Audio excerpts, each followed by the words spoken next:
even the audio. Like when I was doing Kristen, and then it was the first time we used the headphones. So I'm listening back, and I'm realizing that the headphones aren't picking up a lot of the noise and everything that the other microphones were picking up. Yeah. And what happened was I think Lamont and I got way too fancy stuff.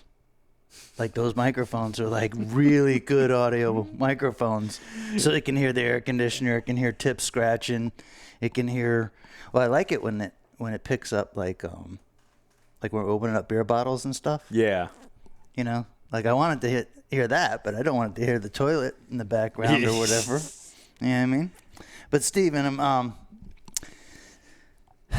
I got Steven Bussaca with me today. You guys are listening to the Real Guy podcast. And Steven and I are going to do something a little different today. We're going to start a series. Probably, I think it's going to be like a 10-part series. And what I wanted to do, Bussaca, was talk about the philosophy, or at least my philosophy, of fishing. Or different philosophies. You know, because I think everybody has a different philosophy of why they fish or conservation or how they look at things. So philosophy isn't something that people actually, usually talk about. But when you sit down like this, you can actually get into like real philosophy. You know what I mean? Are you following me? I'm on board with you 100%. Do you think sport fishing is more of a hobby or a sport? That's a good question. Is sport fishing more of a hobby or a sport? Right. To me, it's more of a hobby, and I'll tell you why. Why? When I think of sport fishing, so I think like offshore. So your marlin, your sailfish, wahoo, stuff like that. But usually, mahi, they're all kind of encompassed in that area, but with sport fishing, it seems to me like they're actually keeping the majority of stuff that they're actually catching, which to me is more of a hobby than necessarily a sport. Now, game fishing. Hold on a second. Because they're harvesting the fish. Yeah, that's just my opinion. You feel it's more of a hobby. I feel it's more of a hobby. And if you're letting the fish go, you feel it's more sport. More of a sport. So I say game fishing, which is what I typically do. So snook, jacks, stuff like that. That to me is more sporty, I would say, than hobbyish. See, now that proves my point exactly. Everybody has a different philosophy or outlook on fishing. And like first of all, it's called sport fishing. So in my mind, that makes it a sport. Yeah. If the term is called sport fishing. But more importantly, the reason I think it's a sport more than a hobby, if you actually are sport fishing, that you can practice and practice and practice and get better. And then you can raise the bar and put yourself at a higher level. And then once you achieve that, you can raise the bar and put yourself at a higher level. Okay. And if you don't do that, there's no way to get to the higher levels in the sport. I see. That's a good point. Where a lot of hobbies don't really work that way. Like for instance, I think these guys are like big into model making, cars, boats, but they're big into and they're into they're making the model.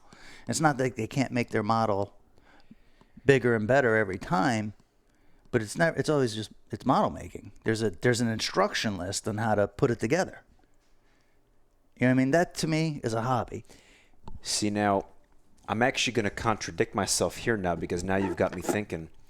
Well, you can't contradict yourself. It's philosophy. You can say anything. It's kind of like economics. It's all, in the eyes of the beholder. I actually, now that I'm thinking about it too, sport fishing. I could see it as a sport, and let me tell you why. Because when you think of sports, you think of teams. And people that sport fish, like let's say marlin, for example, when you used to do the marlin tournaments that's a team in the Bahamas, that's a team effort, right. Like a sport. Right. So it could be looked at as, you could look at it both ways. But for me personally, my first thought was always To me, the sport fishing is a little bit more of a hobby, only because they're kind of keeping what they catch.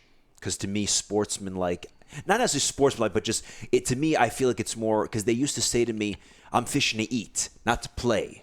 You know, I had this series that I wanted to do. Yeah. And I wrote down, a bunch of different things that I thought, was that you should bring up when you're talking about fishing philosophies. And if you look at the last one that I wrote, only fish, eat. Fishing for harvest or fishing to eat, because a lot of people, and we're going to do that in another series, and that's why I wanted to make this, multiple series. Yeah. But there's a whole ideology out there that people just want to eat what they catch, and the only reason they fish is to eat. And that's one way of looking at it. I wish I knew a little bit more about the game of golf. I never really played before. I've done it at like the driving range and putt-putt golf. Yeah. But nothing in between. I've never played around. But I watch it on TV. And I see, they have the different leagues and levels, all the way up to like Tiger Woods and the guys playing for the Masters. Then they have, like a minor league level. Then they have, the level coming out of college, like real sports. You know what I mean? Yeah. And then they have the courses, and some are more difficult than others, and then I don't know how the scoring works, so they adjust the scoring that way. And to me, that's kind of the way fishing works. You know what I mean? Like your evolution of an inshore fisherman, for instance, is, okay, so you start off fishing for jacks and mackerels and ladyfish and things that you can like throw a jig at and, a lure. Maybe a piece of cut shrimp or something like that. Live shrimp or, basic fundamental way of fishing.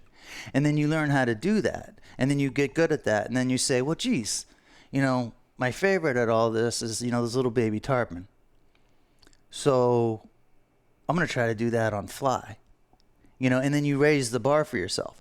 And then you practice over and over and over again until you can do really good with getting those juvenile tarpon on fly.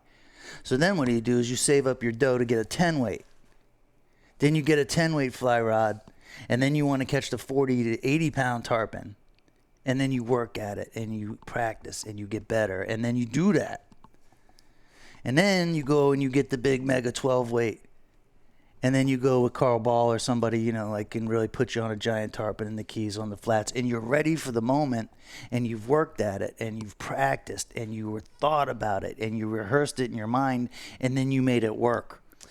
That's a sport. That is a sport. And I tell you what, I'm glad that you brought up Carl Ball and all of this stuff about you kind of do something that you're like, how can I kind of take myself to the next level? Right. You raise the bar for yourself. You got to raise the bar. Now, you know me. I'm beach fisherman. Snook is my favorite. I love catching jack and snook on the beach. Still love doing it. Right. But I did kind of think to myself, so I was in Bimini about 2 weeks ago, right, and had an absolute blast. And when I went down there, all I kept hearing about is bonefish. Bonefish this, bonefish that. You got to catch bonefish. The bonefish man. That bonefish man. You know what I mean? Right. And every time I come over to your house, the first thing that always catches my eye is that bonefish, that trophy bone that you got mounted up there above the TV. And I've been watching videos for a while. I just thought to myself, I really want to catch one of these things. They're considered one of the hardest inshore game fish to catch. I said, let's do this. So I went down to the Bahamas, was hoping that maybe I might be able to walk out to the flats to get to them. Unfortunately, in Bimini, you can't walk out to them. They're on the other side. You need a boat to get to them. That's okay. So then I thought to myself, Carl Ball. Let me reach out to homeboy and see. What do you mean you thought to yourself, Carl Ball?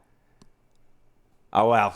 You didn't think to yourself, Carl Ball. I introduced you to Carl Ball. You introduced me to Carl Ball. You know that Carl Ball's a real guy. And then you asked me, I want to get a bonefish. And I said, Call Carl Ball. You did. And you even sent to me his phone number, too. Right. So anyway, you didn't just think to yourself. I know. I didn't just think to myself. I thought out loud, but... So anyway, I reached out to Carl yesterday, and I basically said to him, I said, listen, he says, when do you want to go? And I said, listen, I have never caught a bonefish in my life. I said, you tell me when you think is going to be the best time that's going to present me with the best opportunity to catch one. Right. And he told me when. So we're going to book the trip around that time. Now, with bonefish, for somebody that's never caught one, there's a way that you start off. You usually start by chumming. So you'll chum. But then my goal is then you keep practicing that. Who told you that's the way you start off? Well, to me, it just seemed Is that you logical. figured it out? I mean, that's your game plan? That's my game plan. So that's how you figure you're going to slowly raise the bar. It's like, all right, first I'll chum them. First we'll chum them. Okay. Then we'll sight cast them. Because I've heard that is about the most exciting thing you can do is sight cast a bonefish. Right. And then the next level, which this is going to take some time, is the fly rod. But now in order to do that, I'm going to have to start practicing with a fly rod. But it ties back into how you were saying, you want to keep raising the bar for yourself. Yeah, well, dude, first get your first bonefish. That's what we got to do first. Slowly, And that's the other thing, too. And that's why fishing is more of a sport than a hobby, is you can't rush it. You got to practice. Well, you can only do what you can do. You can't become great at tarpon fishing without going through the motions. Some people are more of a natural at it than others. Yeah. Some people have better vision than others, which will help you with bone fishing and that kind of thing. But there's no quick route. There's no, you know what I mean? It takes time and practice. And also, too, is you got to know, like, in any sport, you have basic fundamentals in the sport. You know what I mean? And you have to practice your basic fundamentals in the sport. And if you don't have your basic fundamentals, there's no way to get better. There's no way to advance. That doesn't happen in hobbies. You know what I mean? That's a good point. So today, after this podcast, and hopefully after everybody else is listening too, maybe they open up their minds and realize that sport fishing is really a sport. And you can advance at it at a sportsman-like level. You know what I mean? But it takes time. Well, dude, Michael Jordan didn't win the friggin' all those championships and become Michael Jordan before he did what you have to do to achieve those types of things. I mean, how many free throws do you think Michael Jordan has taken over the years? Right? How many times did he practice those shots? How many, but again, he started with basic fundamentals and grew upon that and then became, the world's greatest basketball player or whatever. Yeah. Carl Ball, in my opinion, is a master at his sport. He's the Michael Jordan of Biscayne Bay. You know what I mean? He is. I mean, you're getting like multiple Grand Slams in Biscayne Bay. He's consecutive with it. Right. Multiple Grand Slams in Biscayne Bay, which is like in my opinion, that's like the Masters. Like I know something about golf, but I'll roll with it. It's like the Masters tournament. Biscayne Bay. If you can do it in Biscayne Bay, that is the highest level. And Carl's doing it on a consistent basis. And why is that? Well, it's because he lives in the 954. Biscayne Bay is his arena to play in. And he has mastered his arena. He's mastered his course. And it's taken him years to do it, too. Oh, dude, hundreds and hundreds and hundreds and hundreds of trips. He's been fishing that for how long now? Is it 30 years? Probably longer than that. I mean, he grew up here. As soon as he could get down there, I imagine that's when he started. We're going to get Carl on here for one of the episodes.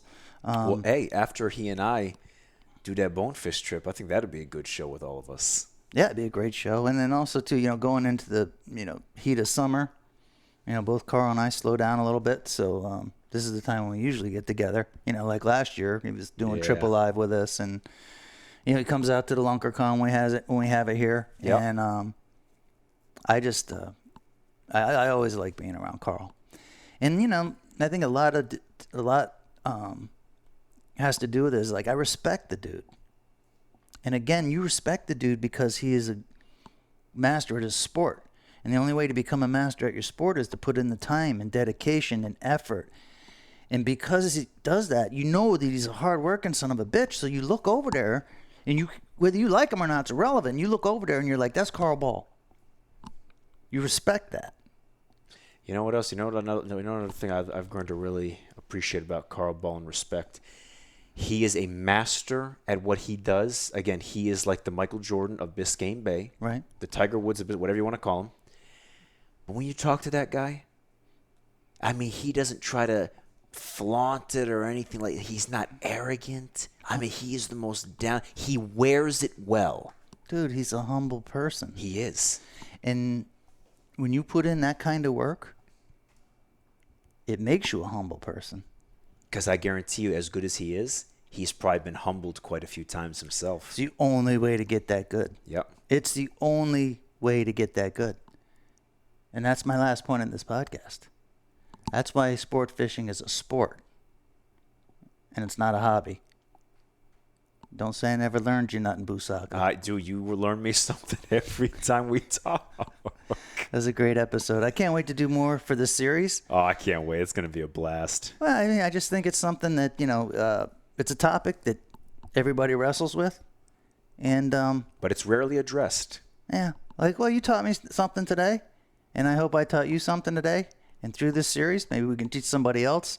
And then we'll just run that dog like you do on the Real Guy Network. Amen to that, brother. Amen.